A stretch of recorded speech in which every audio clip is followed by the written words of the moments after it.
And joining us now, the former Governor of the Bank of England, Mervyn King, who warned a couple of weeks ago that prolonged lockdown could have serious, dangerous social consequences. And Lord King, I guess we're trying to imagine a completely different life after Corona. I mean, just today we're looking at the collapse in the price of oil, negative territory for the first time. We're seeing things we've never seen before. I wonder how you think this will change the shape of our economy. Well, since we've seen in the last 3 months things that we have never seen before and couldn't even imagine seeing, I don't think this is a good moment to speculate on where we'll be a year or 2 years from now. I think the real challenge facing the government at present is twofold. The first is that there are obviously logistical challenges which it's struggling to meet. One in terms of the business interruption loan scheme, which is not sending out money as quickly as it should. We've heard about the difficulties getting protective equipment for the health service. And we had some discussion earlier in the programme about testing. All three, the government really needs to get a grip on these issues. And the second challenge is obviously to devise an exit strategy. Now, I have every sympathy with the government confronting such an extraordinarily difficult problem. But either it has an exit strategy which it's not telling us about in the daily press conferences, or it doesn't have a strategy. And I don't find either of those options comforting. What do you think it should be doing then? Well, I think this is the moment where the government could say to people how difficult this challenge is. We do not know what the virus will do in the future, what the path of infections will be. Science cannot tell the government what to do. Science can inform the judgments of government, but only government can make the judgments. And it has to examine not only the path of the virus and how far relaxing the shutdown would run a risk of a second wave, and it has to balance that against the extraordinary damage which is and will continue to be done if the shutdown of the economy continues. I think the government would be better served by saying to people, quite honestly, this is an extraordinarily difficult challenge. There are no simple and obvious answers, but this is the strategy that we will adopt.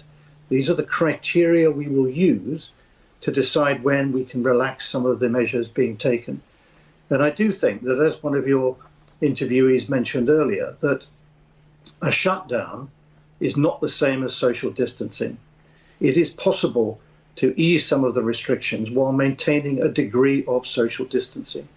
And I suspect that we'll have a process of almost trial and error where we find our way through back to a point where the economy can start to operate again. You've been listening to the science closely. You've been following this. If you were the current Governor of the Bank of England now, how would you be phrasing that strategy? I mean, you heard an earlier guest, a scientist, say we need to have a strategy in place by Friday that could be, start to be affected a week later. Is that the timescale you'd be working on? If I were Governor, and I'm not, I would not be talking about this because this is a matter for government. Government's job is to be informed by the science, but science doesn't always give the same answer. We've learned a lot from science. Britain is a centre of expertise in epidemiology, but that doesn't mean that the models can tell you what will happen in the future. All right. There are things we don't know. We don't know how the social distancing is going to affect the transmission of the virus. And we don't, as the scientists said, have carried out a random sample of testing in order to find out how many people have had the disease in order to assess the mortality rate. So there are many things we don't know, and that means the science cannot tell the government what to do. It can only advise the government on certain aspects of the problem. The government cannot delegate responsibility to science. Let's talk about a couple of concrete things. We've heard Helen talk about mortality salience, a sense of how we have all been affected psychologically by what we're going through now. Do you think consumers will be able to bounce back from this? The money that people are spending on travel, for example, will that dry up? Well, I'm sure there'll be changes in the way people choose to spend their money, but I think it's far too early to be confident of being able to judge what will happen to the overall level of consumer spending.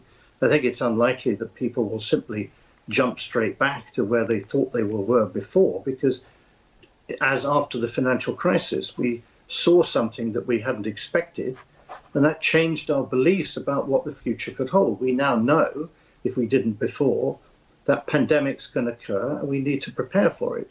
So I suspect that people will be more cautious in general, but I don't think we are in any position now to make a prediction about what kind of impact it will have on consumer spending. Help me through your criticism of the government's business loan system then. I mean, you'd like to put more pressure on banks right now, presumably? Well, I think there's little point criticising the design of the scheme. The government's done its very best to come up with a scheme to help small businesses and the self-employed. But it doesn't seem to be the case that the businesses that need the money find it easy to speak to the banks and ask for loans under this scheme. They wouldn't be asking for loans under this scheme if it weren't for the virus. So I think, in a sense, the banks now need to act as agents for the government. This is a government scheme. If that means the government guaranteeing a higher proportion of the loan, so be it. But one way or another, the banks need to be able to put out more loans. And if it's not working, someone needs to get a grip on it. Okay. For example, I think it was surprising that bank branches were shut, because just as most people need to go to a supermarket to get food, small businesses needed to go to their bank in order to apply for a loan. Is there any business you think shouldn't be applying for financial assistance right now? We've seen Richard Branson, who is asking for a 500 million bailout taxpayer-funded package. Is that something that you think he should be eligible for? Well, I think there ought to be a scheme designed to compensate businesses for lost takings, and that should be applied to all businesses, no matter who runs it. I don't think it's very fruitful or sensible to say, well, do we like this person or do we not like this person when making a judgment about the scheme? The scheme needs to be a scheme that applies to all businesses and apply uniformly across the economy. Should Britain follow Denmark and Poland by not giving financial assistance to firms that choose to locate themselves in tax havens? Would you draw that distinction? Not a personality, but a positioning? Well, I suspect that that's something which is highly relevant further down the road, but not in trying to prevent a collapse of the economy. So, I mean, some countries have stepped in. You know, Denmark has done that straight away. They've given out that signal that if you're not paying into the system, you don't get the payouts. You don't think that we should be doing that? Well, I don't think it's logically sensible to do that as such, because we're trying to prevent the productive capacity of our economy from declining. I certainly agree that we should have taken steps earlier to limit the ability of companies to operate through tax haven. But if they're there now, there's no point saying, well, we'll let your business fail, because that will rebound on the rest of us. You don't like talking about long term, I understand that. But if I ask you to cast your mind forward 8 months, does any of this shift your thinking on the Brexit timing? Is 8 months enough for civil servants and politicians to get their heads round the exit without an extension? So I don't think this is a problem for this week. I think in a couple of months we can come back to it. It may make sense then to postpone it. It may not. Certainly those involved in the negotiations are carrying on, talking to each other as we are tonight over the internet. They can carry on doing that. I don't think we need to make that decision now. And I think the business of government is much more focused and should be focused on coming up with a strategy for dealing with COVID-19. Mervyn King, Lord King, thank you very much. Thank you. Meanwhile, what do we now know about the origins of COVID-19? A bat, a wet market, a pangolin and a Wuhan laboratory have been variously explored. The US administration's keen to place the blame firmly at China's feet, not only for the virus itself, but for subsequent cover-up of numbers of infection and deaths.